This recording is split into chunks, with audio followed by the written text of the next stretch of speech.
আসসালামু আলাইকুম। সবাই কেমন আছেন ভাই? আজকে আপনাদের সাথে একটা পরামর্শ করতে চাই, যে সেটা হলো 24/9/2024। তো আজকে ভাবতেছি আসলে কিভাবে কি করা যায়,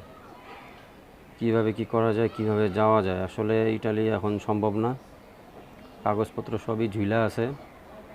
তা আমি মনে করেন ওনার কাছে যে টাকাটা দিছি, ওই লোকের কাছে এখন আমার 50,000 টাকা ওদিকে আছে। তো ওনার সাথে আমার কথা ছিল যে যদি কাগজ না হয় তাহলে প্রতি কাগজ প্রতি 30,000 টাকা মাইনাস। 50,000 টাকা দিছিলাম, তো মনে করেন 30 বাদ গেলে 20,000 টাকা আছে। তো এখন অনেকের সাথে আলাপ করতেছি যে সার্বিয়া দিয়ে নাকি যাওয়া যায়। আমি যার মাধ্যমে যাওয়ার চিন্তা করছিলাম, সেও বলতেছে সার্বিয়া দিয়ে যাওয়া যায়, তো আপনি চিন্তা করেন। তো আপনারা আমাকে একটু কমেন্টে জানান যে আসলে এই কাজটা করলে কেমন হয়।